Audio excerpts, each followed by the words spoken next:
गोड पुरे गोड सकळही रसना ए रारसारिते घेता होते अधिक हे प्रस्तुत प्राप्त स्थळी प्राप्त संगीत कीर्तनरूपी सेवेकरिता निवडलेला अभंग वैराग्य रागरसिक जगद्गुरु तुकोबाराय महाराज यांचा 4 चरणाचा असून या अभंगात जगद्गुरु तुकोबाराय महाराज नाम साधनेचं माहिम्य प्रतिपादन करतात.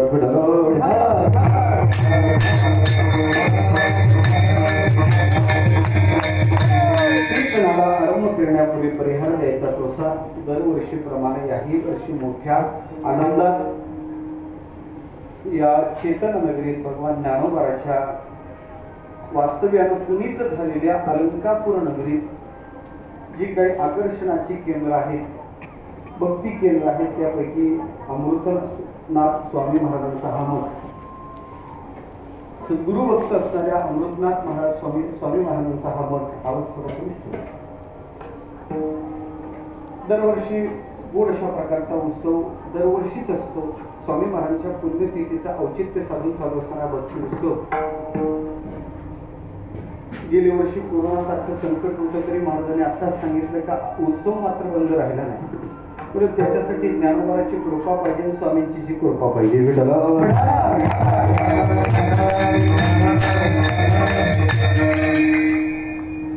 हा उत्सव दरवर्षीप्रमाणे याही वर्षी आरंभ अशा प्रकारचा झालेला आहे. स्वामींच्या पुण्यस्मरणाचा उत्सव आहे. बहुतेक मला वाटते 54 पुण्यतिथी उत्सव आहे, पुण्यस्मरणाचा उत्सव आहे. ही ओजस्वी परंपरा, सद्गुरु भक्ताची परंपरा एरवी आपल्या नावाच्या समोर भ आपण लावतो, पण या परंपरेचं ब्रीदच आहे काय स्वामींच्या सहवासात आम्ही हरिभक्त परायण आहे. हरिभक्त परायण या शब्दाचाच आहे हरिभक्ती पर म्हणजे श्रेष्ठ आहे म्हणजे ठिकाण.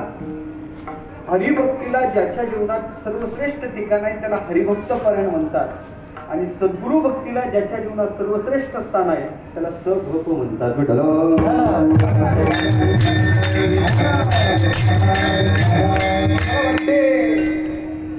देव उभा आहे आणि संत उभे आहेत, तर पहिले पाया पुढा कोणाच्या पडावर ते यांचं पद आहे. गुरु गोविंद दोन पुढे काकेला मुपा, दोघे समोर उभे कोणाच्या पाया पडायचं. उत्तर फार गोड आहे म्हणजे बलिहारी उस गुरु की जिसने गोविंद बसाव. कोणाला नमस्कार करा, देव आणि जर साधू समोर आला तर साधूला पहिले नमस्कार करा.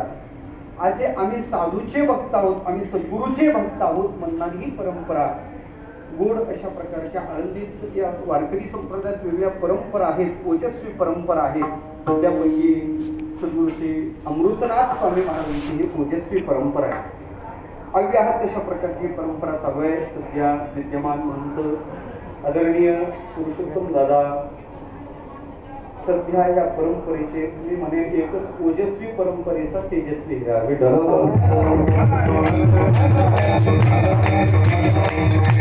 परंपरा ज्यांच्या खांद्यावर आहे आणि पुढं प्रभुदास महाराज आहे, प्रभुदास महाराज आहेतच. ही परंपरा अव्याहत अशा स्वरूपाची चालू आहे. गोड महाराज आयोजन हे आकर्षणच आहे. आळंदीतले सद्गुरु महाराजांचा उत्सव, अमृतनाथ स्वामी महाराजांचा उत्सव, कार्तिकीतले काही स्थळ आहेत का तिथचे ते उत्सव, तिथं खऱ्या अर्थानं साधकाला काहीतरी आशा असते का तिथं आपल्याला काहीतरी भेटेल. त्या आशेनं साधक तिथं गोळा झालेले असतात.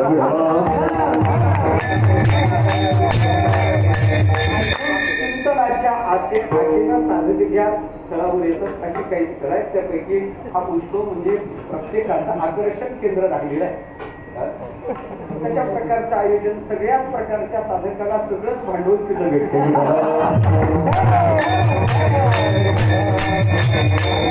दादाची योजना कशी आहे, साधक कोणत्या स्थितीत आहे, कोणत्या स्वरूपाचा आहे, त्या सगळ्यांनाच भेटलं पाहिजे. एका साधकाला तो विषय भेटला तर तो तेवढाच खुश राहील, बाकीच्याही साधकाला ते भांडवल भेटावं म्हणून तशी रचना स्वतःची.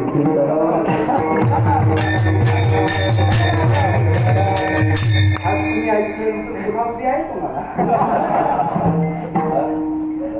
म्हणूनच मी असा असा विचार केला उद्या भरपूर भेटणार आहे, आज थोडं कमी ठेवा गोड आयोजन आहे. निरोबा महाराज आहे, गणेश महाराज आहेत, नारायण महाराज आहेत, सरस्वती महाराज आहेत, एकाचे काय गुण अपार सर्व गुरुबंधू मंडळी आहेत. समोर बसलेले स्वामीच्या सहवासात असणारे सर्व महाराज आहेत. काही मोठा प्रश्न पडला असेल, सप्ताहाचा तिसरा दिवस महाराजांनी नामपर कीर्तन कशासाठी घेतलं, तर मागच्या 2 दिवसाचा धांडोळा घेतला. मागच्या 2 दिवसात संतपर अवंड झाले, संतपर झाले तर नामपराला आणखी वाव आहे ना, मग त्याला कसं मोकळं सोडता म्हणून पुन्हा घेतला.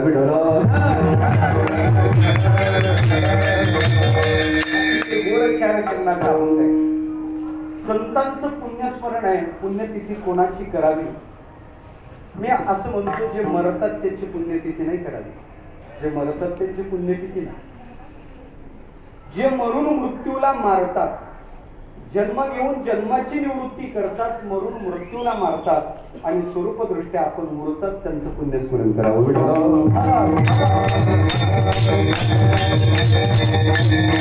खऱ्या अर्थानं पाहायचं झालं तर पुण्यस्मरण कोणाचं करावं त्याचा विचार करायचा झाला तर अमृतनाथ स्वामीजीचं पुण्यस्मरण करावं. ते अमृत शब्द सविशेष घेणार नाही. त्या नावातला अमृत शब्द स्वर्गस्थ अमृत असा नाही मला सांगायचं आहे. ज्यांच्या सहवासात आल्यानंतर जे आपल्या भक्तांना अमृतत्वाचा लाभ करून देतात ते अमृत स्वामी.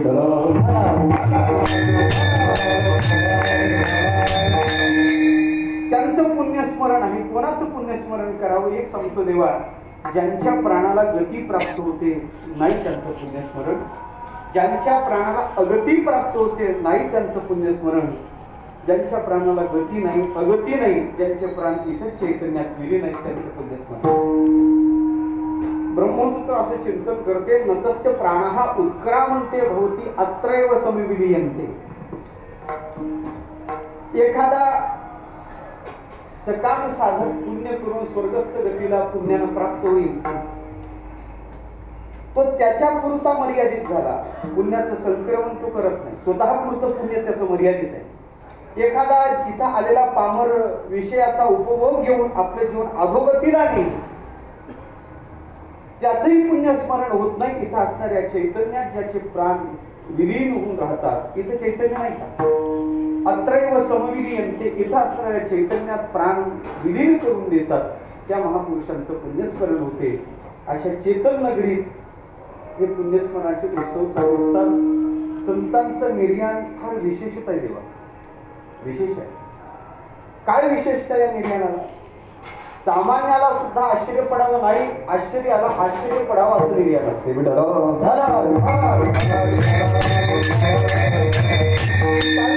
बोलून आलो का संतांच्या निर्याणाच्या संबंधानं विचार करायचा झाला तर सामान्याला सामान्याच्या बुद्धीच्या आकलनाच्या बाहेरची तो विषय, सामान्याच्या बुद्धीला तो विषय होत नाही.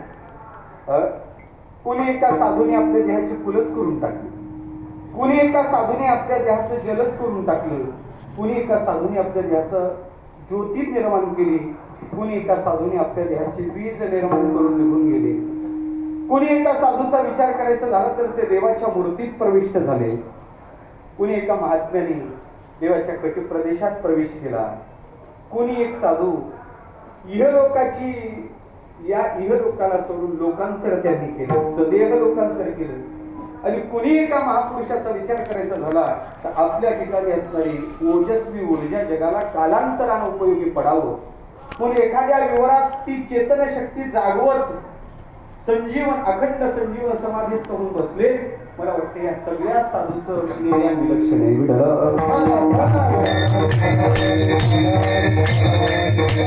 आपल्या देहाची फुलं केली, कवितेच्या देहाची काय झाली वाद आपल्याला सगळ्यांना माहिती आहे. कवितेच्या देहाची फुलं झाली. देवहूती मातेच्या शरीराचा विचार करायचा झाला तर कपिल भगवंतांनी केलेल्या उपदेशामुळे देवहूती मातेच्या शरीराला प्रवाह नाही, हृदयाला प्रवाह सुटला नाही, देहावर तो आला आणि देवहूती मातेच्या शरीराची नदी झाली. जलात विलिनीकरण केलं, कुणी एका महापुरुषाने मुक्ताबाईच्या 20 होऊन गेल्या. मुक्ताबाई तेव्हा गुप्त झाली. मला सांगायचं काय महापुरुषांनी चैतन्य महाप्रभू आधी करून महापुरुषाचा विचार करायचा झाला तर त्याने आंतरज्योती प्रगट केली आणि त्या ज्योतीत देह विलीन करून टाकला. काही महापुरुषांनी देवाच्या मूर्तीत प्रविष्ट झाले. मीराबाई देवाच्या मूर्तीत प्रविष्ट झाल्या. चैतन्य महाप्रभू जगन्नाथ भगवंताच्या मूर्तीत प्रविष्ट झाले. कुणी महापुरुष खऱ्या अर्थानं पाहायचं झालं तर भगवान परमात्म्याच्या कटी प्रदेशात लुप्त झाले. नरहरी महाराजची समाधी पाहिजे झाली तर पंढरपूरला कुठेही समाधी. नरहरी महाराज देवाच्या कटी प्रदेशात लुप्त झाले. तीच त्यांची समाधी. देवाचा कटी प्रदेशी नरहरी महाराजांची समाधी. कोणी महापुरुषांनी लोकांतर केला तर कितीतरी प्रकार सांगायला जमतील. मला सांगायचंय साधूचं निर्याण विलक्षण आहे.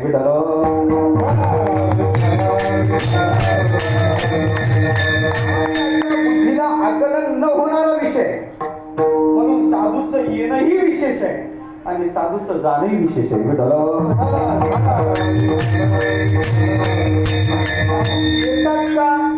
त्याचं चिंतन करते सांगितलं. विष्णुदासांनी तरच गर्भवासाला यावं त्या जगाचा उद्धार करण्यासाठी. उद्धार लोकाचे पूज्य व्हावे यावे विष्णुदासी तरीच गर्भवासी. उद्धार लोकाचे पूज्य व्हावे.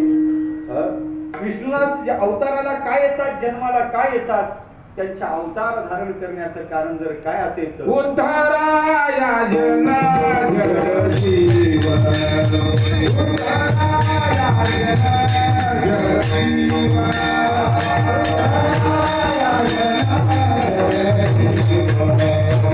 उद्धाराया जना जग जीवन उद्धाराया जना जग जीवन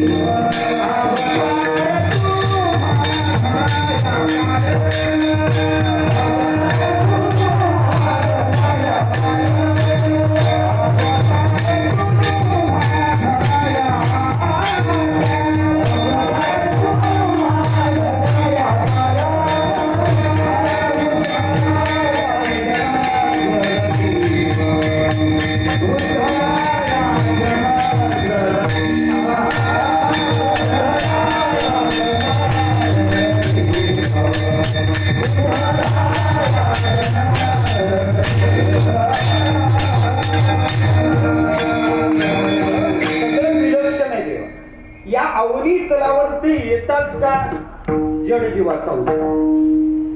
मला वाटते ते अवताराला आले नसते तर तुमचा आमचा उद्धार कसा काय शक्य होता? शक्य नव्हता. उद्धारासी ठाव नाही भाग्यहीना विनमुख चरणा संताचिया. ते अवताराला आले नसते तर आमच्यासारख्या जडजीवाचा उद्धार कदापि शक्य नव्हता. मला सांगायचं काय त्यांचं येणंही विशेष आहे. हेतू काय येणं, त्यांचं आसनं कार्यप्रणाली विशेष आहे. तिथं आल्यानंतर उद्धाराची कार्यप्रणाली राबवणारा काही एक नाही ना.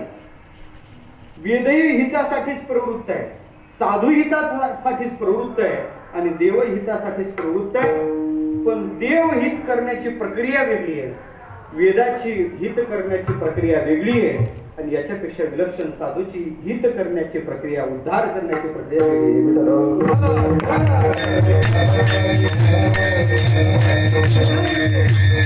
राहणं विशेष आणि मला वाटते जाणे विशेषच आहे. जीवानी इथं आल्यानंतर काय करावं, कसं राहावं आणि कसं जावं साधूकडूनच शिकावं. आयचे साधू जीवाच्या उद्धारासाठी तळमळतात. नाही, जगाच्या हितासाठीच ते आले. शोधोनिया आले संत हिता हित जगाची. जगाचं हित कशात ते शोधून आलेले महापुरुष जगताचं हित व्हावं याच्यासाठी तळमळतात आणि त्या साधकाला अतिशय सुलभ नाही, त्याला रुचेल पचेल अशा साधनात त्याची प्रवृत्ती करतात. बहुतेक प्रायः हे साधू पुरुष प्रायः समाज जास्त भक्ती करण्याच्या योग्यतेचा असल्या कारण भक्ती या साधनाची प्रवृत्ती सांगत असतात. म्हणून साधू संतांनी अट्टहासानं भक्तीत प्रवृत्त होण्यासाठी एकच साधन सांगितलं. बाकीच्यांनी मागं आचरण केली असतील ना, त्याने केली असतील त्यांना खुशाल गुरुद्यात करोत तपादी साधने कुणी साधूत गुरांजने आम्ही नवजोत या वाटा. आम्ही त्या वाटेला जाणार नाही. कोणी काही मागे केली आचरणे मजया कीर्तने विना नाही. आम्ही ते साधन केलं आणि जगताने सुद्धा ते साधन करावं याचा अट्टहास साधू पुरुषांनी धरला. केवळ जगताचं हित चित्तात धारण करून विठ्ठल. या साधूंनी जगताला एक साधन दिलं, प्रभावी साधन दिलं, सुलभ साधन दिलं, त्याला नाम साधन म्हणतात. हे संत जगताला सांगतात काय? नामस्मरणाशिवाय दुसरं काही सांगतच नाही. टाणाटोणा सांगतात मेहनती काही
नामस्मरण ही साधना जगताला सुलभ असणारी साधना सांगितली. का सांगितली? त्यांना माहित आहे भक्ती संप्रदायाचा विचार करते नाम भगवान परमात्म्याशी अभिन्न आहे. अभिन्न जगतातल्या नामाचा संबंध नामनामीचा अभेदाचा विचार नाही, पण परमात्म्याचं नाम परमात्म्याशी अभिन्नतेनं राहते. परमार्थात नामनामीचा अभेद आहे. तर जगतातले पदार्थ त्याचं नाव हे विचारी असू शकतो. एखादं पुस्तक हातात घेतलं, पुस्तक पुस्तक म्हणतो, कालांतरानं फाटलं तर त्याची पानं बाजूला झाले, पानं म्हणतो, पुस्तक राहिलं नाही आता पानं झालं. पानाचे पुन्हा बारीक तुकडे गेले, आता पुस्तक नाही राहिलं, त्याच्या चिठोऱ्या झाल्या आणि जाळलं तर राग झाली. व्यवहारातली नामं बदलणारी आहे. व्यवहारात नाम नामीचा अभेद असणं कदापि शक्य नाही. तर उदाहरण सांगतो तुम्हाला. व्यवहारात एखादं नाम असेल, राम हे नाव घेऊ, त्याचा नामी कोण त्याला विचारलं का व्यवहारात नाम नामीचा अभेद म्हणतात. तर मग आमचा प्रश्न तुम्हाला आहे, राम या नामाचा नामी कोण? म्हणे त्याचं शरीर आहे. रामा आला रामा गेला म्हणजे त्याचं शरीरच तिथे, शरीरच त्याचं तिथे येत असल्या कारण खऱ्या अर्थानं पाहिजे झालं तर राम या नामाचा नामी त्याचं शरीर आहे. बाबा शरीर जर नामी म्हणलं तर ते होऊ शकत नाही. का? त्याचं कारण पाहिजे झालं तर नाम हा शब्द आहे, शब्द हा आकाशाचा गुण आहे आणि शरीर हे रूप आहे, हा रूप तेजाचा गुण आहे. त्यांच्या कारणातच मुळात भेद असल्या कारण दोघात अभेद असणं कदापि शक्य नाही. कारणापासून, वेगळ्या कारणापासून त्याची उत्पत्ती असेल ते खऱ्या अर्थानं पाहिजे झालं तर त्यात अभेद असू शकत नाही. आणि दुसरं उदाहरण सांगायचं तर रामा आला रामा गेला, त्याचं शरीर आलं म्हणताना नाही. मग कधी कधी असं होते रामा मेला. रामा मेला म्हणजे शरीर तर इथंच आहे. राम गेला, या शरीरातून राम गेला. राम गेला म्हणजे काय? आता त्या राम नावाचा नामी आहे कोण? आहे कोण जर विचार केला तर शरीर इथं आहे. रामा गेला म्हणजे तो नाही गेला, त्याचं शरीर नाही गेलं, त्यात असणारा जीवात्मा गेला.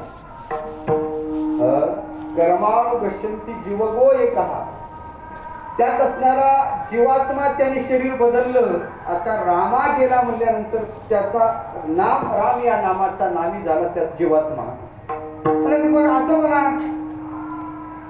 व्यवहारात असणारं राम नाव त्याचा नामी ते त्याचं हे आहे काय? जीवात्मा आहे. जीवात्मा खऱ्या अर्थानं पाहिजे झालं तर एकच नाव धरून राहत नाही ना.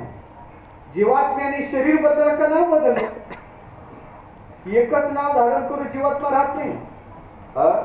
वासांशी जीर्णानी यथा विहाय नवानी वर्धानी रोपरानी तथा शरीराने विहाय जीर्णा नन्यानी संयाती नवानी दे. मग जीर्ण वस्त्र सांडीजे नूतन वेळीचे तैसे देहांतराचे स्वीकारीचे चैतन्य नाते. याचा अर्थ असा आहे, आपण जुना कपडा टाकला, नवीन धारण केल्यानंतर त्याचं नाव बदलते. मला वाटते राम या नामाचा नामी जर जीवात्मा म्हणला तर तिथं त्या नाव बदलून घेतलं. मागच्या जन्मात असणारं, मागच्या शरीरात असणारं राम त्या नवीन शरीराला नाही. मग जीवात्मा त्याचा खऱ्या अर्थानं पाहायचं झालं तर नामी होऊ शकत नाही. ते म्हणजे तिसरा पक्ष स्वीकारा. नाम या नामाचा नामी आत्मा आहे. ते बाबा हे तर जुळतच नाही, कारण आत्मा ब्रह्माशी अधीन नाही. आत्म्याचा ब्रह्माचा संबंध आहे. आत्मा ब्रह्मरूप आहे, आत्मा वेगळा नाही. वेदांत शास्त्र आत्म्याचं ब्रह्मरूपत्व सिद्ध करते. आणि हे जर खरं असेल तर मला असं वाटते ब्रह्माच्या ठिकाणी नामरूपाची संकल्पनाच नाही. कारण नामरूप संबंध जाती क्रिया भेद हे आकाराशी प्रवाद, वस्तूशी नाही. ब्रह्माची नामाचा संबंधच नाही. कारण नाम आणि रूप हे मायावश आहे आणि तो माया रहित असणार ब्रह्मचैतन्य आहे. त्याचा कसा काय संबंध यायचा? आत्म्याशी सुद्धा ते नाम अभेद करू शकत नाही. मला असं सांगायचं आहे, व्यवहारातलं कोणतंही नाम आणि त्याचा नामी यात अभेद राहू शकत नाही.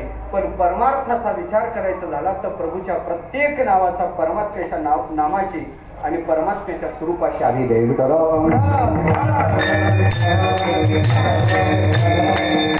थोडा अवघड पण थोडक्यात सांगतो. संत याचाच उपदेश का करतात, काच नाम घ्यायला सांगतात आपल्याला? तर भक्तिशास्त्र सांगते भगवान परमात्म्याचं नाम रूप लीला आणि धाम चिन्मय स्वरूप आहे. काय नाम ब्रह्मेती वेदानात असं बरोबर सूत्र बोल. शास्त्र सांगते नामाची ब्रह्म म्हणून उपासना करा. ओम नित्येकाक्षरम ब्रह्म. भगवान परमात्म्याचं नाव ब्रह्म आहे. आमचे संत ते सांगतात, तुकोबार म्हणतात देवाचं नाव चैतन्य आहे आणि निजधाम आहे. तुका म्हणे नाम चैतन्य हे निजधाम. भगवान परमात्म्याचं नाव चिन्मय आहे, चैतन्य स्वरूप आहे, परमात्मा स्वरूप आहे. त्याच्यात भेदच नाही. म्हणून देवाला कोणत्याही अवतारात कोणतंही नाव घेऊन हाका मारायला जमतात. देवाचा अवतार होण्याच्या आधी, वसुदेवाच्या उदरी येण्याच्या आधी, वसुदेवाचा पुत्र होण्याच्या आधी भगवान परमात्म्याला वासुदेव आहे का नाव आहे का? ज्यावेळेस सगळेजण तिथे गेले क्षीरसागरात त्याची स्तुती करू लागले, वासुदेवा ऋषिकेशा, पहिलंच नाव त्याने वासुदेवा घेतलं. वसुदेवाचा पुत्र झाला नव्हता तरी तो वासुदेव त्याला का म्हणतात? त्याचं कारण आहे भगवान परमात्म्याचं नाव सदा सर्व काळ जशाला तसं आहे. त्यात खंड नाही, त्याचा नाश नाही आणि त्याच्या नावीशी त्याचा अभेद आहे.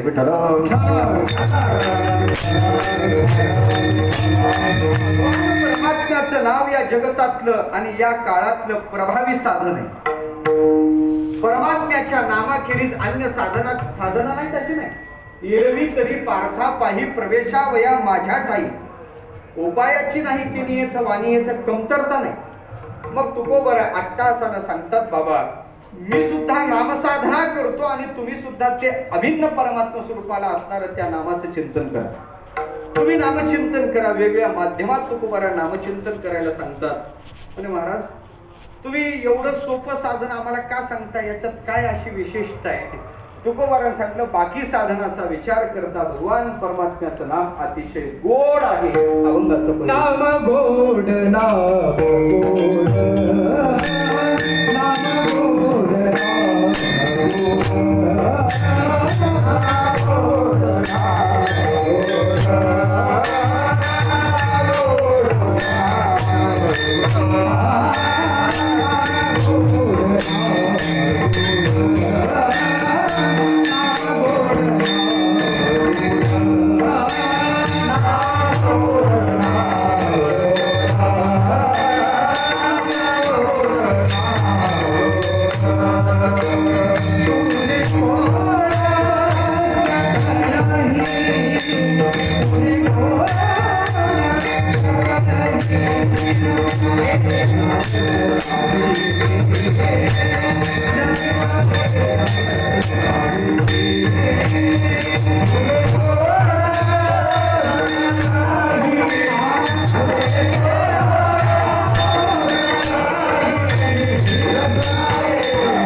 पहिल्या चरणात तुकोबारा सांगतात, मी देवाचं नाव का घेतो तुम्ही का घ्यावं, का माझी रसना त्या नामाला सोडायला तयार होत नाही. त्याचं कारण तुकोबारा पहिल्याच चरणात सांगतात, भगवान परमात्म्याचं नाव गोड आहे. आणि एकदा सांगत नाही, विरुक्तीनं हा विचार पुढे करतात. शास्त्रात एकच शब्द डबल वापरणं त्याला विरुक्ती नावाचा दोष म्हणतात. महाराजांनी तो दोष पत्करून भगवान परमात्म्याच्या नामाचं माहिम्य सांगतात. मी का भगवान परमात्म्याचं नाव घेतो, तुम्हालाही तुमच्या उद्धारासाठी बलत्तर सुलभ साधन म्हणून नाम का पुढे करतो, त्याचं कारण महाराज सांगतात, नाम गोड. नाम गोड. तसं या अभंगात जगद्गुरु तुकोबार महाराज नाम साधनेचे 4 विशेष सांगतात.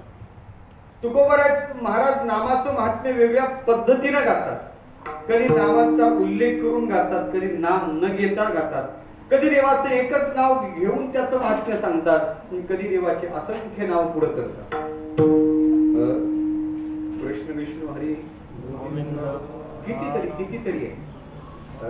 नामसंकीर्तन साधन पै सोपे, जळतील पापे जन्मांतरे, न लगती सायास सुखे तो घरा नारायण. नाममात्य वेगळ्या दृष्टीने तुकोबारा नामाचं महात्म्य सांगतात. कधी अशा वेगळ्या पद्धतीने सांगणारे तुकोबार आहेत. आजच्या अभंगात 4 दृष्टीने नामाचं महात्म्य सांगतात. तुकोबार म्हणतात, भगवान परमात्म्याचं नाव गोड आहे. गोड म्हणजे महाराज इतर सामान्य शब्द वापरला, नाम. नाम गोड, नाम गोड. पहिल्या 3 चरणात त्या नामाचा उल्लेख केला, कोणतं देवाचं नाव याचा उल्लेख केला नाही. मग कोणतं नाव घ्यायचं, शास्त्र असं सांगते, मीमांसा शास्त्र असं सांगते. पूर्वपदात जर तुम्हाला संदिग्धता निर्माण झाली तर वाक्यशेष पहा. संदिग्ध तो वाक्यशेषात पहिल्या 3 चरणात त्याचा उल्लेख नाही, पण तुका म्हणे आहार झाला हा विठ्ठल. तुका म्हणे जपा मंत्र अक्षरी सोपा. प्रत्येक साधू पुरुषाला माहित आहे देवाची सगळी नावं सारखी आहेत, पण प्रत्येक साधू पुरुषाने देवाच्या कोणत्या तरी नामाशी आपली वृत्ती बांधून ठेवली. जसं नामदेव महाराज समोर आल्याबरोबर त्यांचं उपास्य केशीराज आहे. मीराबाई समोर उपस्थित झाल्याबरोबर मीराबाईच्या समोर मेरे तो गिरीधर गोपाल नाव पुढे आलं. तसं तुकोबारा समोर आल्यानंतर तुकोबाराच्या समोर एकच नाव आहे, ते विठ्ठल आहे. विठ्ठल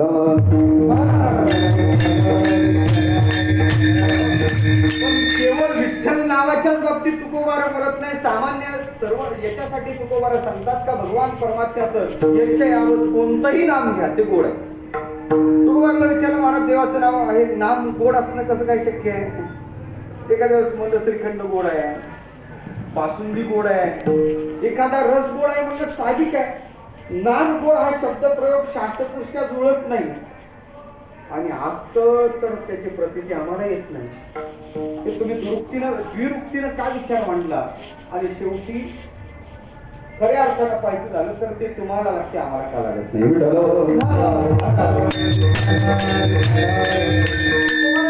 भगवान परमात्म्याचं नाम गोड आहे म्हणजे महाराज पहिली शंका आहे, देवाचं नाव गोड असणं कदापि शक्य नाही. का नाही? त्याचं कारण आहे, नाम गोड असू शकत नाही. का नाही? त्याचं शास्त्रीय कारण सांगतो. नाम ही शब्दाची जात आहे. शब्दाच्या किती जाती आहे ते व्याकरणातच वाद आहे.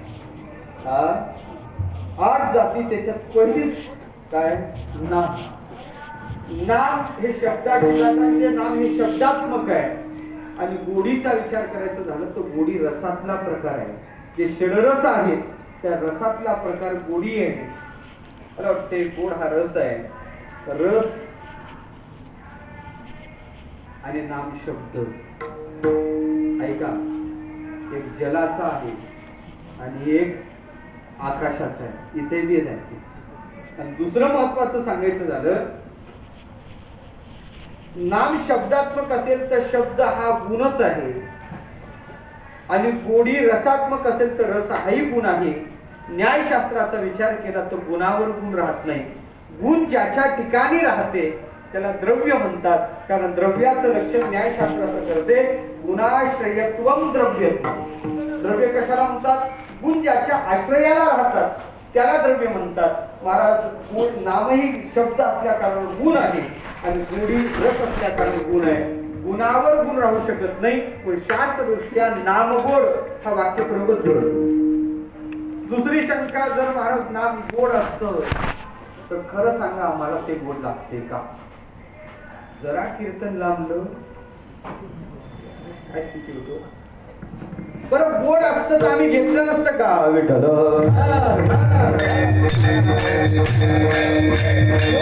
आम्ही त्या भगवान परमात्म्याच्या नामाला सोडलंच नसतं. खऱ्या अर्थानं पाहिजे झालं तर ज्या अर्थी आम्ही कीर्तनात बसूनही देवाचं नाव घेत नाही त्या अर्थी खऱ्या अर्थानं ते गोड लागत नाही, ही शंका. आणि असं तर सगळ्याला वस्तूचा वास्तव धर्म सर्वांना सारखा प्रतीतीला येतो.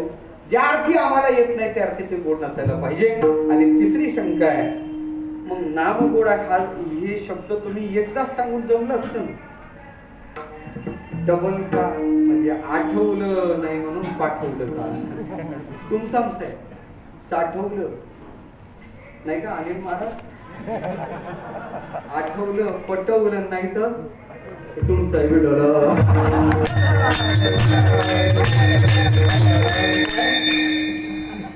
पहिले साठवलं, नंतर आठवलं, आणि आठवलेलं पटवलं, आणि पटलंच नाही तर कटवलं विठ्ठल.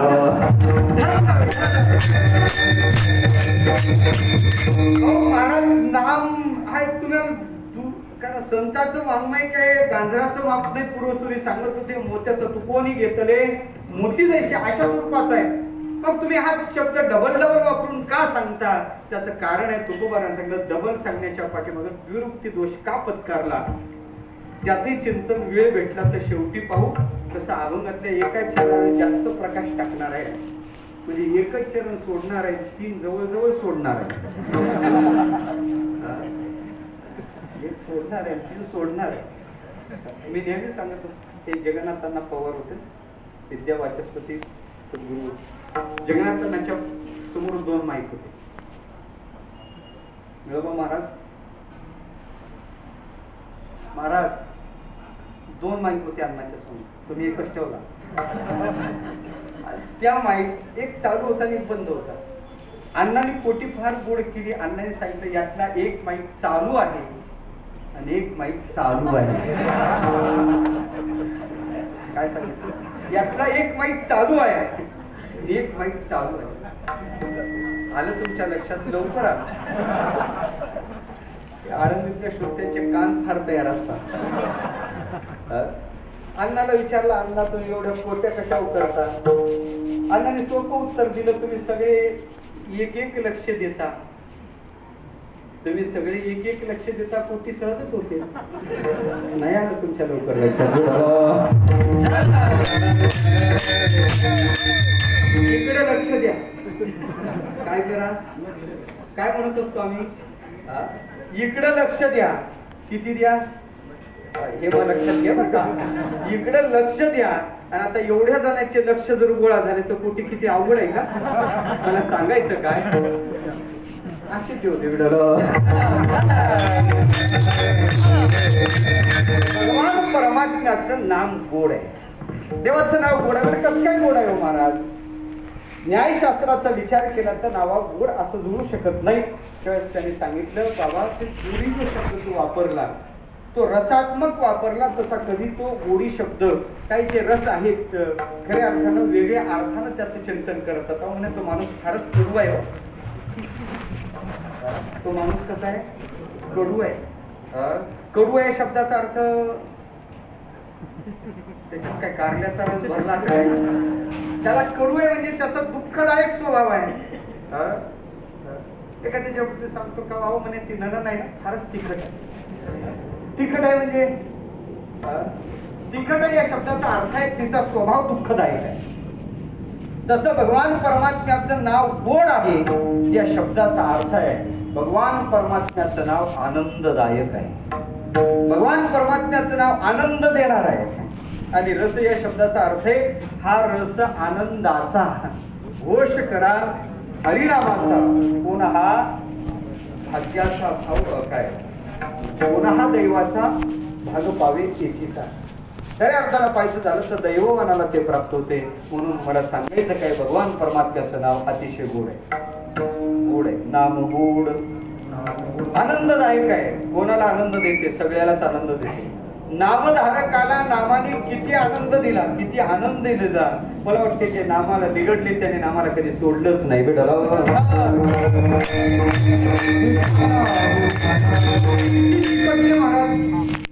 प्रल्हादजीच्या वडिलांनी सांगितलं, प्रल्हादा लक्षात घे, एक तर ते नाव सोड, नाही तर मरणाला तयार हो. 11 प्रयोग केले बापाने मारायला.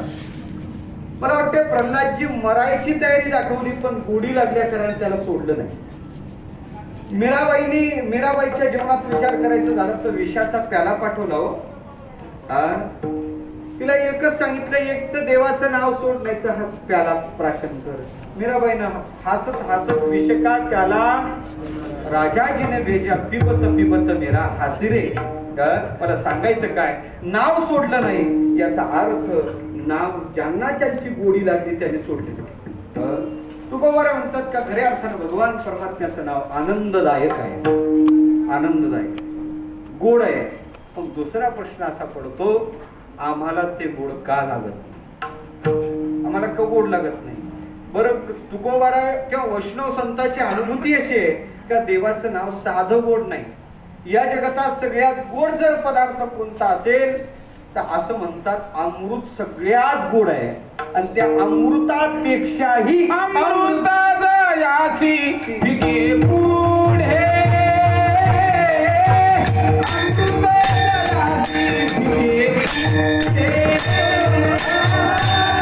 अमृतादयासी फिके पुढे,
Yeah.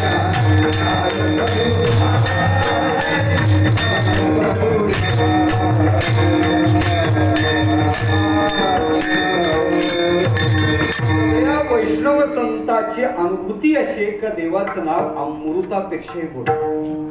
अमृत जयास फिके पुढे तुकोबार म्हणतात. अमृता उनी गोड नाम तुझे नामदेव महाराज म्हणतात. नाम अमृत गोडी वैष्णवा ज्ञानोबा म्हणतात. सगळ्या संतांची एक वाक्यता आहे का ज्याच्या पुढे अमृत फिक आहे. अमृत सगळ्यात अमृत रसस्वाद आणि रससकर. अमृताची चवी निवडली जे ते अमृता सारी अनुपमे स्वरूपाचं अमृत आहे. अमृता सारखीचं म्हणजे अमृत किती गोड आहे अमृतासारखं आहे. म्हणून तर चहाला नाव देतात अमृत तुल्य. अन्य गोड रसाला जर उपमा द्यायची झाली तर अमृताची देतात. सगळ्यात गोड अमृत आहे. अमृत एवढं गोड कोणीच नाही. पण खऱ्या अर्थानं पाहायचं झालं तर अमृत सुद्धा ज्याच्या पुढे फिकट ठरते असं देवाचं नाव आहे. देवाचं नाव इतकं गोड आहे. सगळ्या वैष्णव संतांची अनुभूतीच एकत्रित गोड आहे. अमृत पाहिलं का आपण. तेव्हा अमृत जे आहे ना ते ऐकिवाचंच आहे आपल्याला. आणि प्यायचं झालं तर जावं लागतं. ते पुढं स्वर्गात जावं लागते. तिथं अमृताची कोठार आहे.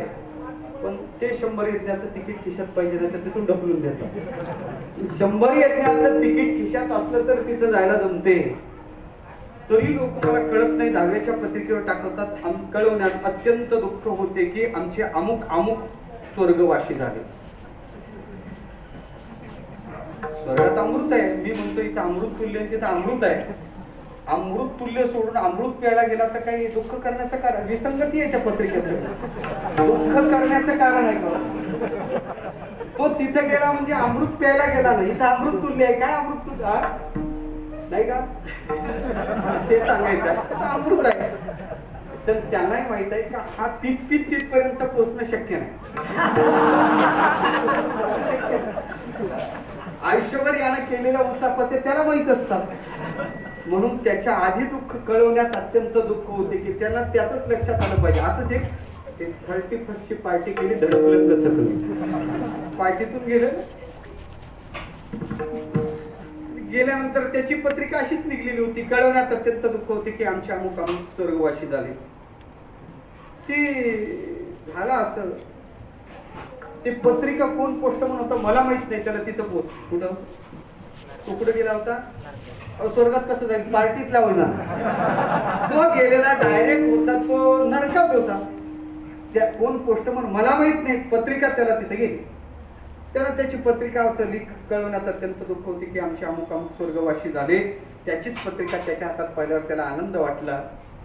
त्याने तिथं आता स्वर ते यमधर्माला विनंती केली म्हणे महाराज एक विनंती आहे. काय तुमच्याकडे मोबाईल आहे का. मोबाईल तुला काय करायचं म्हणजे काही माझे मित्र खाली आहे. माझी सोबती काही खाली आहे. तिथं व्हॉट्सअपला आपल्या ते मोबाईलला रेंज आहे का. रेंज तर चांगली रेंज आहे का. माझे काही मित्र आहेत त्यांना मला मेसेज पाठवायचा आहे. माझा मोबाईल खालीच राहिला. तिथं धडकलो ना तिथंच पडून गेला. तुमचा मोबाईल थोडा देता का. त्याने बाबा मोबाईल देतो. बरं होईल मला माझ्या मित्राला मेसेज टाकायचा. खाली पार्टीतले मित्र होते त्याला त्याने मेसेज केला व्हॉट्सअपला. त्या मेसेजचा मजकूर असा होता. त्याच्या मित्राला मेसेज केला. त्याने सांगितलं दोस्त हो मित्र हो जन्मभर आम्ही जगाला धोका दिला. काय म्हणतो तो मेसेज मध्ये. जन्मभर आम्ही जगाला धोका दिला आणि मेल्यावर सुद्धा जाऊन नरकाला पत्ता मात्र स्वर्गाचाच दिला.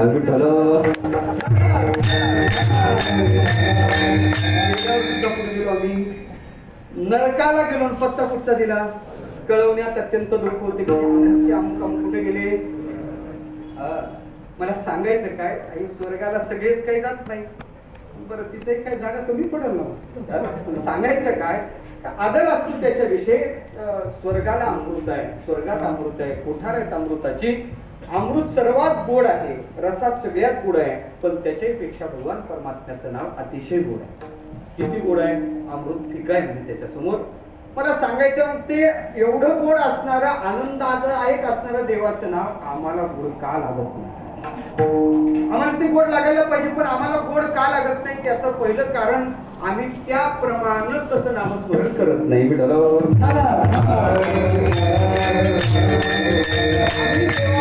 त्या पटीनं त्या पद्धतीनं घेतच नाही. आणि अमृत मुळात गोडच आहे. गोड नसतं तर हे महात्मे त्याला लिगडलेच नसते. मीराबाई सगळे नामधारक संत घ्या, त्याने नाम सोडलं नाही, सगळं सोडण्याची तयारी दाखवली, पण देवाचं नाव त्याने सोडलं नाही. इतके ते चिकटले. बरं, गोड असत तर एवढं गोड नाम चिंतन करता करता करता भजन रंगात आल्यानंतर मध्ये चहा पिण्याची तलपच झाली नसते. कारण निरपेक्ष गोड असणारा अमृत आणि ताकद आहे. त्याच्या चहावर भागत नाही. भजनातून उठून जातात आणि भजनातून उठून गेले खरं सांगतो मी. ते भजनातून उठून जातात आणि मग भजनातून उठून गेल्यानंतर तिथं नाही तिथे शपथ तुम्ही सांगतात त्याला. याचा अर्थ असा आहे, निरपेक्ष गोड असणारा अमृत जर चाखत असू तर हे सापेक्ष विषयात तो रमला कसा. एक तर नाव गोड नसलं पाहिजे आणि नाही म्हणावं तर संतांना ते संत त्याला सोडत नाही. नेमकं नाम गोड आहे का गोड नाही, आनंददायक आहे का आनंददायक नाही, तर त्याचं उत्तर आहे देवाचं नाव गोडच आहे. मग आम्हाला का लागत नाही. एक तर आम्ही तसं घेत नाही. देवाचं नाव घेतो आम्ही 4 दोष जवळ बाळगून घेतो. एक सपापता, दुसरी सदंभता, सव्यभिचारता आणि सकामता. विठ्ठल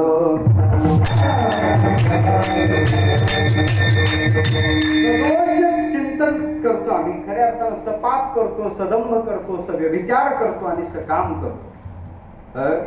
नामचिंतन करतो, नामचिंतनही करतो आणि पापही करतो. सपापत आहे. नामचिंतन थोडं करतो त्याचा दंभ अधिक दाखवतो. सदंभता आहे. नामचिंतन तर करतो, अन्य साधनावरही त्याची रुची अन्य साधनात सुद्धा आहे. तर व्यभिचार आहे. आणि खऱ्या अर्थानं पाहिजे झालं तर सकाम, या नामापासून मला संसारातलं काही लौकिक फळ भेटावं ही आशा आहे, म्हणून ती सकामता आहे.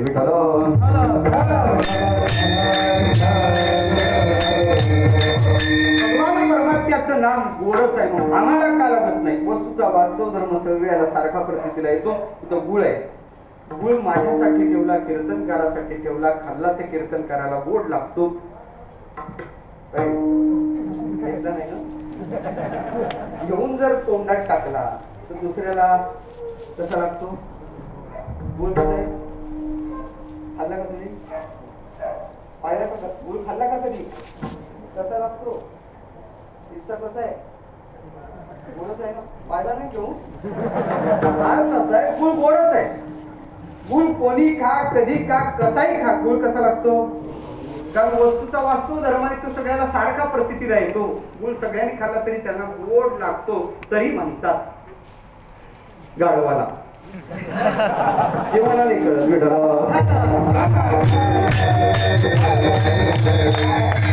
मी गाढवाला गुळ लावण्याचा प्रयत्न केला. गाढवाला गुळ खाल्ला पण त्याला चवच सांगायचं जमले नाही, म्हणून मला काही कळलं नाही.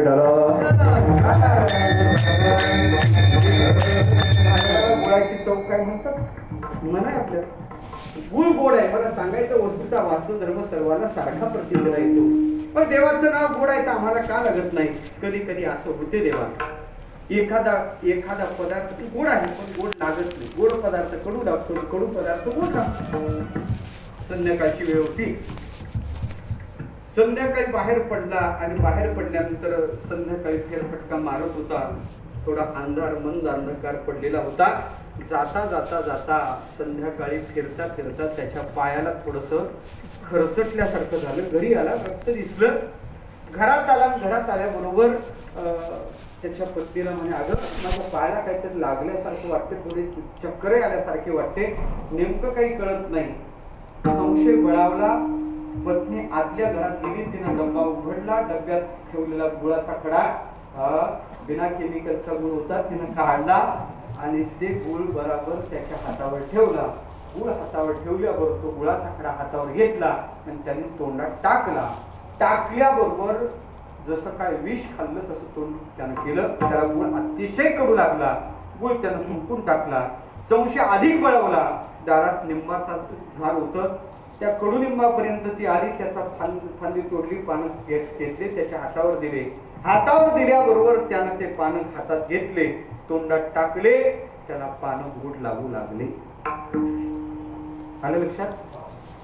लिंबाचे पानं त्याला गोड लागतात आणि गोड गुळ त्याला कडू लागतो. संशय पेटला. निश्चित याला बाधा झाली. काय? सर्पदंश झाला.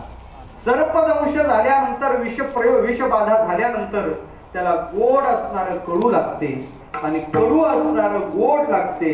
आता माझा प्रश्न अभंगात या, भगवान परमात्म्याचं नाव गोड का कडू? नाही, हे जर गोड म्हणलं तर पुन्हा घरी जायला जमायचं नाही आणि कीर्तन 2 तासात सोडायला जमायचं नाही. गोड आहे तर अखंड गोडी, निरपेक्ष गोड आहे. किती टाकलं तरी मला सांगायचं काय, देवाचं नाव गोडच आहे. मग आम्हाला का लागत नाही गोड? त्याचं कारण आहे, आम्हाला विषबाधा झाली. मी बोलत नाही, ज्ञानोबा सांगतात, विषय विषयाचा परिपाडू, गोड परमार्थ लागे कडू, आणि कडू विषय तो गुरु जीवाशी झाला. विठ्ठल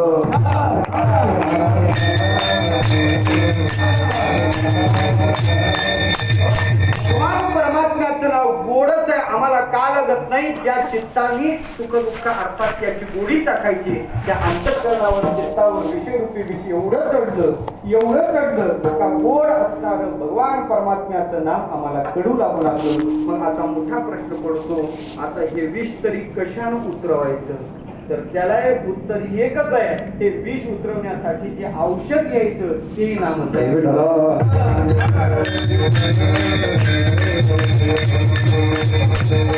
हे साधं औषध नाही, या भवरोगाचं ते औषध आहे. भवरोगाचं भवरोगाचे औषध जन्मजरा व्याध आणि होईल वध षडवर्गा सावळे रूप ल्यावे डोळा. हे भवरोगाचं औषध आहे. विषय सांगायचा झाला तर भगवान परमात्म्याचं नाव औषध आहे. औषध विष उतरवण्याचं औषध आहे. तिसरी शंका घेतली होती, भगवान परमात्म्याचं नाव गोड आहे, हे महाराजांनी डबल का सांगितलं? पुढचं आठवलं नाही म्हणून सांगितलं का? त्याचं उत्तर असं आहे, नाही बाबा, नाम गोड या शब्दात तुकोबारला वेगळे 2 भाव सांगायचे. एकाच सांगायचं आहे का नाम आरंभालाही गोड आहे, नाम परिणामालाही गोड आहे. काही आरंभाला गोड असतात, परिणामाला कडू असतात. काही आरंभाला कटू असतात, परिणामाला गोड असतात. काही आरंभालाही कडूच असतात आणि परिणामालाही कडूच असतात. काही आरंभालाही गोड असतात आणि परिणामालाही गोड असते.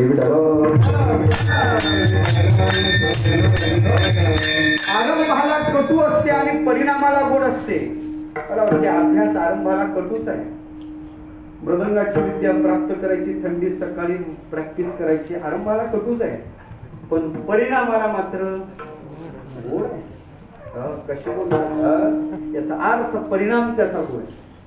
आरंभाला कटू पण परिणामाला गोड आहे. काही आरंभाला गोड आहे पण परिणामाला गोड नाही, तिखट आहे, तिखट चांगलं. आरंभाला गोड आहे. विषय इंद्रियाचा संयोग झाल्यानंतर जे सुख उत्पन्न होते, राजसुखाचं वर्णन केलं. विषेंद्रिय संयोगात यत्त नगरे अमृतोपम परिणामे विषदिव. आलं का लक्षात? परिणामाला जे खऱ्या अर्थानं विषासारखं आहे, आरंभाला गोड आहे पण परिणामाला ते कटू आहे. उदाहरण सांगू का तुम्हाला? पूर्वीच्या काळी एक आजार होता, अलीकडे तो पाहायला सापडत नाही. त्या बोटाच्या फटीत बारीक बारीक बारीक बारीक बारीक बारीक फोडं यायचे, पिवळे फोडं यायचे आणि ते फोडं झाल्यानंतर त्याला खरूज असा आजार म्हणतात. आणि तो आजार एकच होता, त्याला खाजवावं वाटायचं. खाजव ते इतका आनंद, बरं वाटायचं.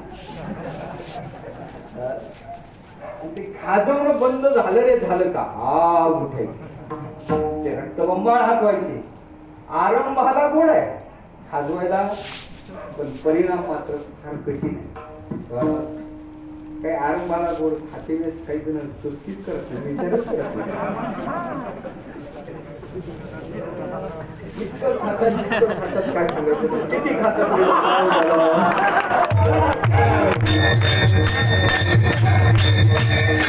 तुम्हाला कसं लक्षात आलं यांच्या लक्षात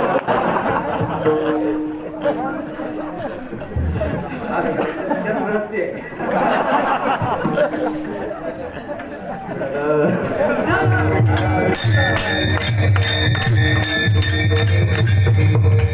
खायचाच विचार करत नाही, परिणामाचा विचार रसना नाव बस. मला सांगायचं काय, अरे मला गोड वाजता घ्यायचे कधी कधी महाराज ते ठेचा असा गोड होतो, नवीन नवीन मिरची आलेली असते, पंढरीची वाट असते, पंक्ती कोणती असते तर लोक जर ते भाकरी ठेचा समोर आला ना त्याच्यासोबत पिठला असावं, तो ठेचा असावा, ते कांदा असा ठेच्याचा गोळा असला ना लोक विचारच करत नाहीत, कारण घरून ते आलेले असतात, पंक्ती दररोजच्या पंक्तीच असतात, ते असा ताव मारतात वारीतला प्रसंग परत जागाही लवकर भेटत नाही.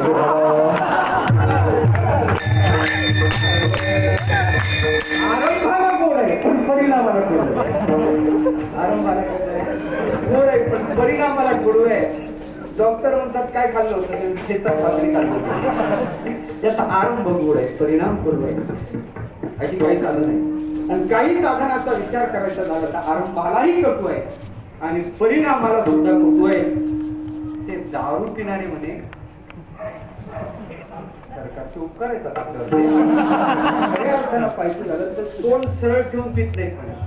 दारू पिणारे तोंड सरळ ठेवून पित नाही, त्याचं तोंड वाकडं करून पितात. मी एका पिणाऱ्याला विचारलं का असं का पिता, ते कशी आहे, गोड नाही कडू आहे. कडू आहे तर पिता का, कडूच आहे तर पिता का, त्याचा परिणाम. मला वाटते दारू आरंभालाही कटू आहे आणि त्याच्या जीवनावर होणारे परिणाम सुद्धा कटूच आहे. दारू गांजा मद्यो यारू आकल रुंग हो जाती है. किती संतांनी जागृती केली, संतांचे हा बोधवचन ऐकले पाहिजे. व्यसने सगळी सोडून द्याना, सरळपणाचे जीवन जगाना. साधू संतांनी आर्थ हाका मारल्या तो या जगताच्या हितासाठी कळवळले हे संत. मला सांगायचं आरंभाला ही कडून परिणामाला कडू, पण भगवान परमात्म्याचं नाव आरंभाला ही गोड आणि परिणामालाही गोड आहे.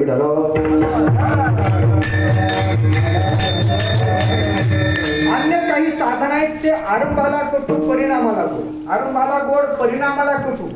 आधी कटून नंतर जारण मारण विद्या काय, आरंभाला ते मिळून असं म्हणतात जळतं प्रेत ओढायचं, त्याच्या छातीवर बसायचं, विष्ठा भक्षण करायच्या, ते असं काहीतरी सांगतात. आरंभ इतका कठीण आणि शेवटी फळ जगताला उपकार करत फिरतो. परिणामही कठीण महाराज. त्याला गती बिघडली, दुसऱ्याला दुःख दिल्यावर त्याची गती कशी करायची. मला सांगायचं काय, ते दोन्ही साधनं पाहिजे झालं का आरंभाला ते का आलं, कीर्तनात काळू सूत्रे नव्हतं असं कोणी म्हणू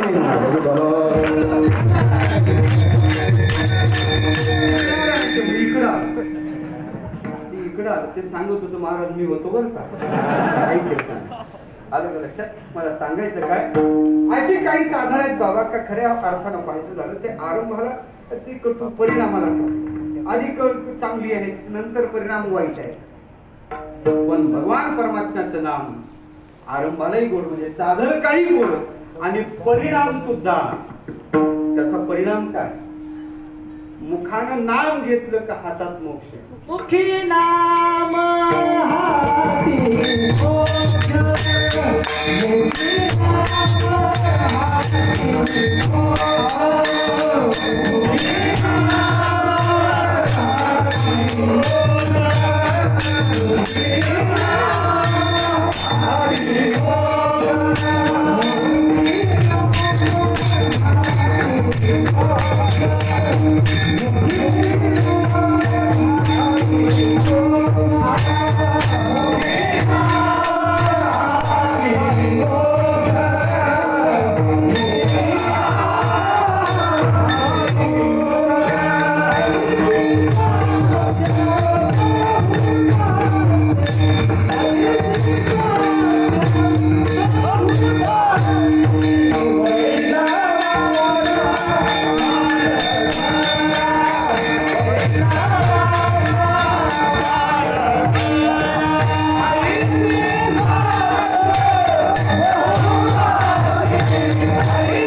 नामचिंतन केल्यानंतर मुखी नाम अति मोक्ष आता मोक्ष आहे. आणि नामानं कसं काय मोक्ष प्राप्त होतो? ज्ञानानं मोक्ष प्राप्त होतो, नामानं कसं होतो? त्याचे 2-3 कारण. तेषां सतत युक्तानां भजतां प्रीतिपूर्वकं ददामि बुद्धियोगं तं तेन माम् उपयान्ति. अतिशय प्रीतिपूर्वक घेतलेल्या नामाने परमात्मा प्रसन्न होतो, त्याला ज्ञान देतो आणि त्याला मुक्त करतो. अशी संगती लावा. त्या वस्तूचं सामर्थ्य आहे नामात, ते सामर्थ्य आहे. नाम जर ब्रह्मरूप असेल, नाम ब्रह्मेती वेदानात असेल, तर त्याचं चिंतन केल्यानंतर वस्तू सामर्थ्य शक्ती म्हणावी. नाम मोक्ष देतो म्हणजे परिणामाला गोड आहे आणि घेते वेळेस गोड आहे. बाकीच्या साधनाची अटाटी नाही येतात. खऱ्या अर्थानं पाहिजे झालं तो कोणी घ्या, कोणी घ्या, यारे यारे याची बनती कोणी घ्या. बरं कसंही घ्या, कसंही घ्या म्हणजे जसं जमन असं घ्या. विठाई, गिठाई, कृष्णाई, कान्हाई, तुम्हाला जसं कसंही घ्या, कसंही घ्या, कसंही घ्या. भजन करा सांगतो देवाचं नाव कसंही घेतलं तरी उद्धार करते. यायला तैसा बोल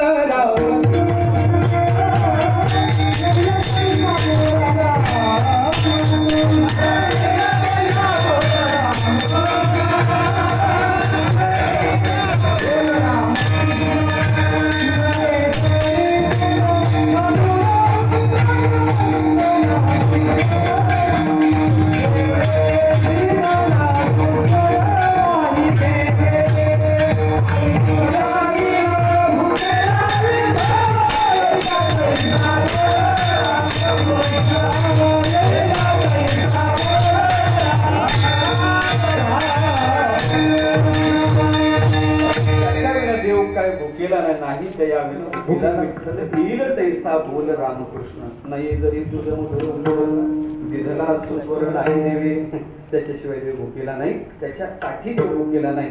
जसं येईल तसं म्हणा. देवाचं नाव कसंही घ्या, उद्धार करते. पुराणात एक श्लोक येतो, नामनैकी वाची शक्ती श्रोत्रमूलम पथगतम वा शुद्धम वा अशुद्ध वर्णम व्यवहिती रहितम तारदेव सत्यम. पण या नामात एवढं सामर्थ्य आहे. यानं नाव घेतलं नाही, हा वाटेनं जात आहे आणि वाटेनं जाता जाता श्रोत्रमूलम पथगतम वा, पथगतम वा, वाटेनं जाता जाता याच्या कानावर देवाचं नाव पडलं. श्रोत्रमूलम कानाच्या छिद्रावर, पथगतम वा वाटेनं जाता तारे देव सत्यम. यानं घेतलं नाही पण याच्या कानावर नाव पडलं तरी चालते.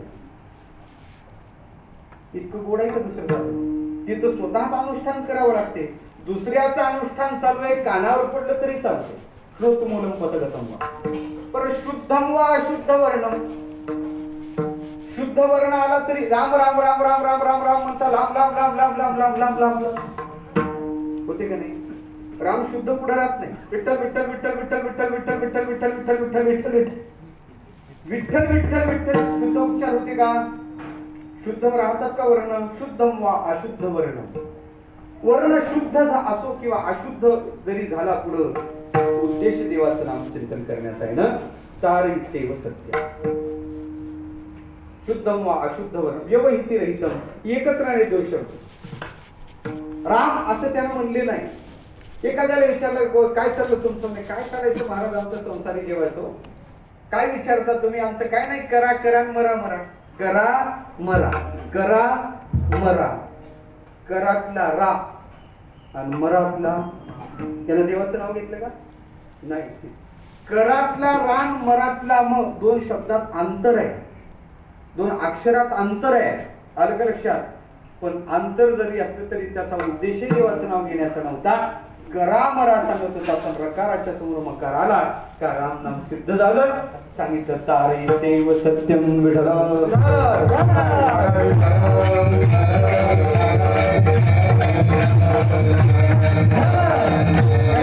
पाहिजे झालं तर देवाचं नाव असं जरी मुखाला आलं तरी चालते. शुद्धम वा अशुद्ध वर्ण व्यवहिती रहितम तारे देव सत्यम. नाही एखादा विद्यार्थी धातू पाठ करू लागायचे राम राम विचारलं काय चाललं तुमचं? म्हणे काय नाही आमचा आराम. आळंदी तशी विश्रांतीचीच नगरी आहे ना. तिथं देवही विश्रांतीला येतो, संतही विश्रांतीला येतो, मग साधकच का विश्रांती घेणार आहे? काय चाललं आमचं? म्हणे मधुकरी दुपारी खाल्लेली आहे, आता फक्त आराम चालला. त्याचा अर्थ आराम चालला. त्याला देवाचं नाव घेतलं का? आज काढून टाका राम आलं का लक्षात? म्हणून आराम. फक्त गोळ खाऊ नको रे बाबा.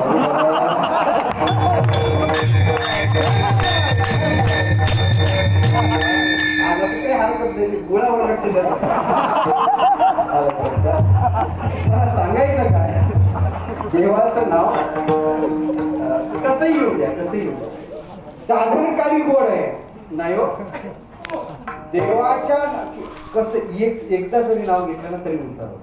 एकदा जरी नाव घेतलं तरी उद्धार होते. भजन करायचं आमचं विठ्ठल.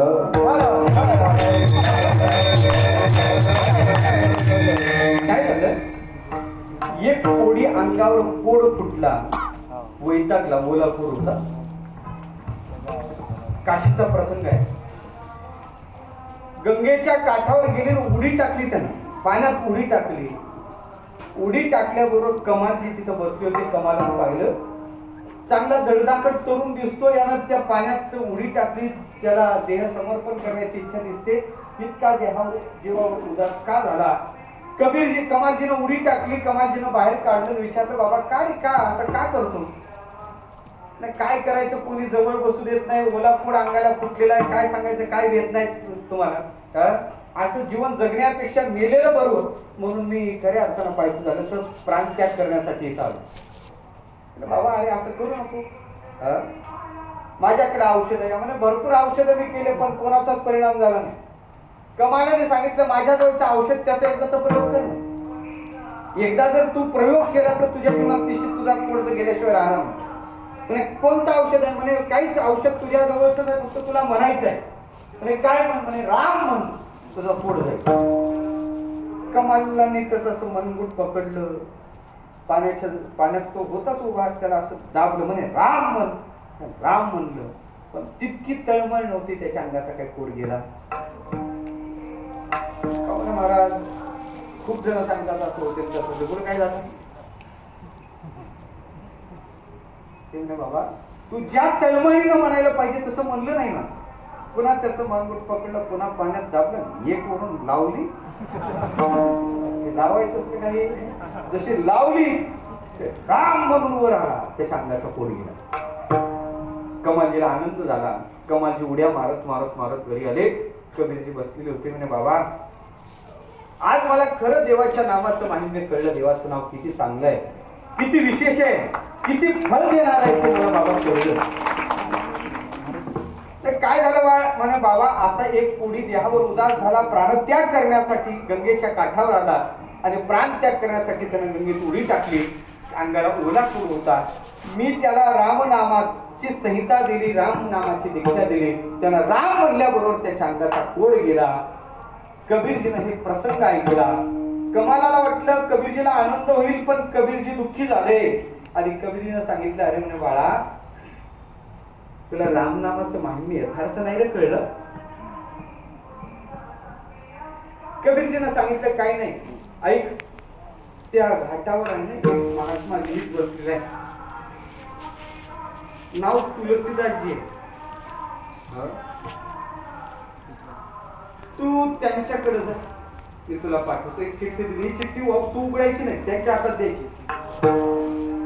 ती चिठ्ठी घेऊन कमाल तिथपर्यंत पोहोचला आणि ते तुलसीदासजी होते, तुलसीरामाला लिहित होते, त्यांच्या हातात ती चिठ्ठी गेली. चिठ्ठीवर मजकूर होता, डुबावंश कबीर का उपजे पुत कमाल, रामनामके बदले कोडी की नहाल. आणि कबीराचा वंश बुडाला.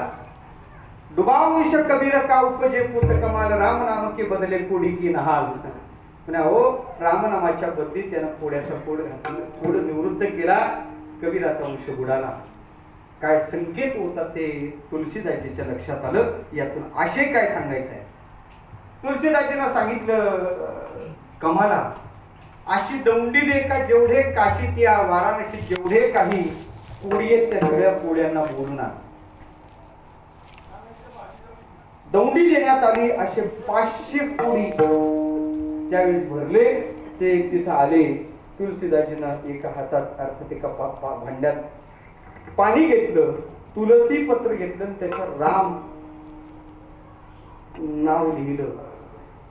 ते तुलसी पत्र त्या पाण्यात टाकलं आणि पाण्यात टाकल्यानंतर ते रामनामाने मंतरलेलं पाणी हातात घेतलं आणि 500 कोड्यावर असं टाकलं. टाकल्याबरोबर 500 जणांचा कोड एका रामनामात गेला. एका रामनामात 500 जणांचा कोड निवृत्त झाला. त्याला लक्षात आलं का आपल्या वडिलांनी कान टोचण्यासाठीच आपल्याला इकडे पाठवलं. आपण एका रामनामात एकाचा कोड निवृत्त केला आणि तुलसीदाजीनं 500 जणांचा कोड निवृत्त केला.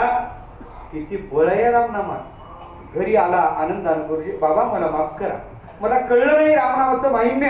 आज मला खरं माहिम्य कळलं का खऱ्या अर्थानं पाहिजे झालं तर एका रामनामानं 500 जणांचा कोड निवृत्त होऊ शकतो. कबीरजीनं तरी समाधान प्रगट केलं नाही. कबीरजीनं सांगितलं, ऐक बाबा, नदीच्या पहिल्या तीराला एक साधू त्या वाळवंटात पहुडलेला आहे, तू त्याच्याकडे जा. ते होते सुरदाजी. सुरदाजीकडे पाठवलं आणि पाठवल्यानंतर एक मजकूर दिला, चिठ्ठी पाहायची. चिठ्ठी घेऊन पहिल्या तीराला ते कमालजी गेले. कमालजीने चिठ्ठी सुरदाजीच्या हातात दिली. त्यांना मजकूर होता, तुलसीने 500 कोडी की नहाल, कितनी कम किंमत होई राम नाम केला. लाल म्हणजे लाल त्यांना म्हणायचे. तुलसीने 500 कोडी की नहाल, तुलसीजीनं फक्त 500 कोड्याचा कोड निवृत्त केला. किती कमी किंमत रामनामाची केली हो. तुलसीने 500 कोडी की नहाल, कितनी कम किंमत होई राम नाम केला. मग आता तुळजाजी सांगितलं, बाबा काशीत जेवढे प्रेत आहेत तेवढ्या किती ते सगळे प्रेत जवळ आले आणि जवळ आल्यानंतर आतापर्यंत जे गेलेले काही अस्थी पडल्या होत्या, सुरदाजीने एक अस्थी हातात घेतली. त्या अस्थीत फक्त रा एवढंच म्हणल्यावर सगळे प्रेत उठून बसले.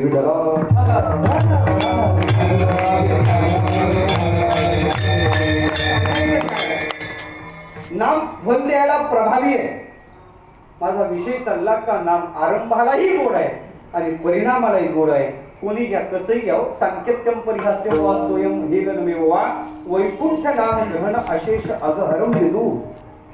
सांकेत्यानं म्हणा, एखाद्याला चिडवण्याच्या, काय म्हणे महाराज काय हरिहरीच करता का म्हणत असतात लोक.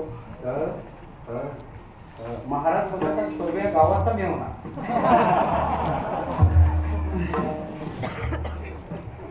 माहिती तो उपास करतात, पण उपास करतो असं करत जा, कमीत कमी देवाचं नाव तरी घेत जा. पूजेने प्राप्त वैकुंठ अशी गुरुनाम गुरु मामासाहेब विद्यापीठात गेले. त्यावेळेस ते शिकवायला गेले, प्राध्यापक होते. शिकवायला गेल्यानंतर ते आता मामा म्हणजे त्या काळातले फिलॉसॉफर होते, तत्ववेत्ते होते. रामकृष्ण परमहंसांनी मामाच्या बाबतीत असं म्हणावं का आम्ही तत्वज्ञान सांगतो आणि दांडेकर तत्वज्ञान जगतात. ती विशेषता द्यायची होती. तत्ववेत्यात ज्यांचा उल्लेख अशा प्रकारचा अग्रगणी तत्वज्ञान जगणाऱ्या महापुरुषात तत्ववेत्ता महापुरुष तत्वनिष्ठ वेता नागवेचे भ्रांतीचा या स्वरूपाचे मामा तिथे गेल्यानंतर विद्यापीठातल्या त्या विद्यार्थ्यांनी अर्थात त्या कॉलेजच्या विद्यार्थ्यांनी मामांना पाहिलं. तो गणवेश पाहिला, शुभ्र वस्त्र पाहिले, जरी तशा प्रकारचं शर्ट पाहिलं, डोक्यावर टोपी पाहिली आणि ती टोपी पाहिल्यानंतर त्याने पुंडलिक वरदा हरी विठ्ठल असा गजर केला. मामाने बरं झालं मला पाहिल्यानंतर ते तुमच्या मुखात देवाचं नाव आलं ना. मामा रागावले नाही. त्याचा परिणाम पुढे काय झालं ते सगळे त्यांचे शिष्यच झाले.